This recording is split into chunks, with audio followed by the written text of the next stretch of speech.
is there any time, like a best time of the year to take your RMDs? Yeah, this is a question that came in actually earlier this week, and we were looking at this, and a majority of our clients take their RMDs at the end of the year. And the reason for that is because the average year is positive in the stock market. So I think we looked this up today, it was 73% of the time, going back 94 years, 73% of the time, the stock market is up for the year. So let's say, for example, you have to take out 10,000. And that 10,000, if you left it till the end of the year, like December, beginning of December, is now worth 11,000. You only have to take out the 10, you take out the 10. The other 1,000 gets to stay in the account and continue to grow tax deferred. Investing and planning and what have you is all about probability. So there's a higher probability that the account is up at the end of the year. Well, there is 27% of the time where if you look at that, where the market is down, and you'd been better off taking it at maybe the beginning of the year.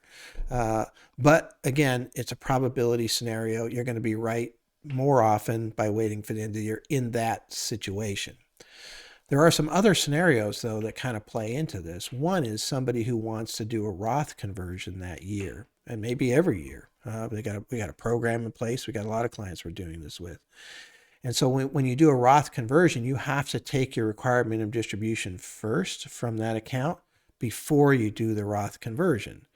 So that kind of changes the dynamic, because ideally you want to do the Roth conversion at a low point in the market. So if I'm going to convert $100,000, if the market's down 10%, if I do it at that point in time and I move it over to my Roth, and then the market jumps up another 10%, I just made that tax-free growth in my Roth. Instead of having that 100,000 grow back in my tax deferred account, I made money on it. It's great, got it back, but I just made that tax deferred instead of tax free. I'd rather have it tax free. So, our ideal scenario, and this is difficult to accomplish, but an ideal scenario might be to look at Roth conversions now, because it's down. Uh, but if you're taking your RMD now, you're also taking your RMD when it's low, which isn't ideal either, because the required minimum distribution calculation is based on the end of the year value for last year.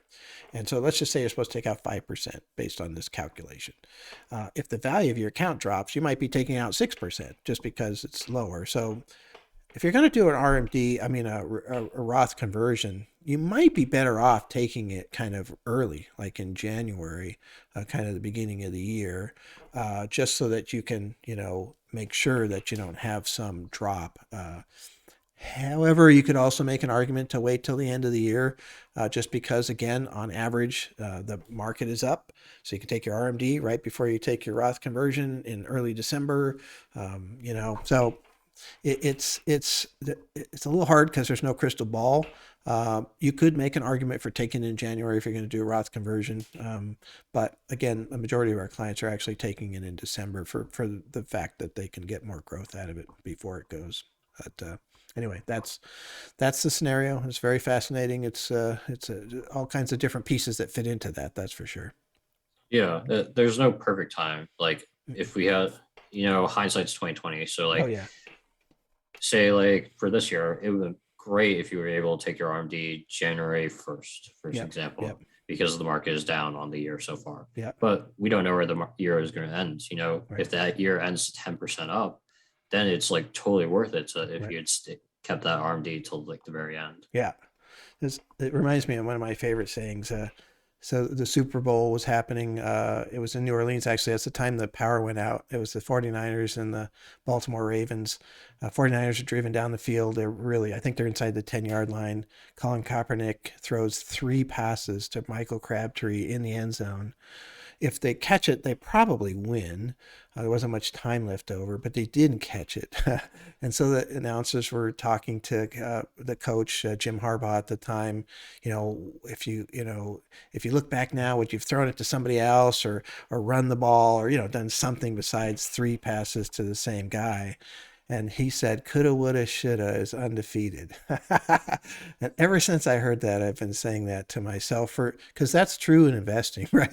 It's coulda, woulda, shoulda is undivesting,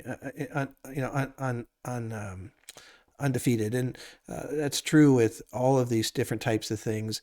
I do think there you play probabilities, so that you kind of do as much as you can, but sometimes those probabilities don't work, and you just have to be careful of kind of beating yourself up mentally too hard about these different things. Kind of pick a path that has a higher probability and hope for the best, because we don't control what the market does. I'm having to make some adjustments to my overall analysis for the year because of Ukraine's invasion. I didn't have that in as a certainty when I was looking at things at the beginning of the year.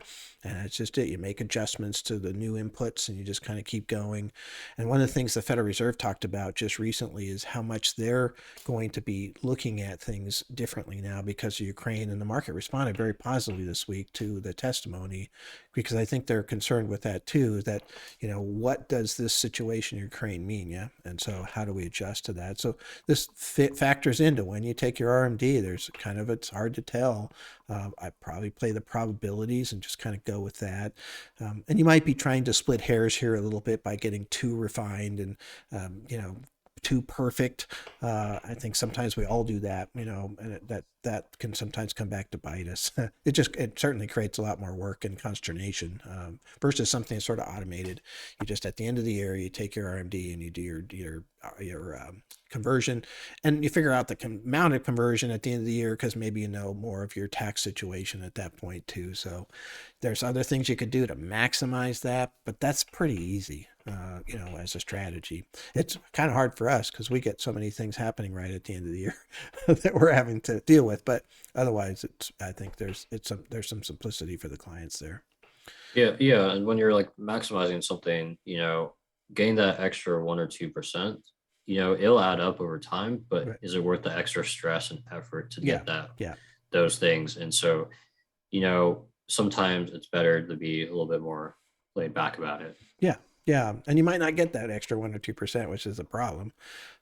So, because you don't know, you sell it out, you think you're going to convert at this low point, and then there's a lower point, or whatever it is, or the market skyrockets when you weren't expecting it to. So that's what makes it interesting. This is not a boring scenario for us looking at what's happening, between the tax law changes, the different things that are happening in retirement, the number of variables that are coming into the stock market. I mean, it's definitely an exciting thing to look at. It never ceases to be interesting as far as that goes. So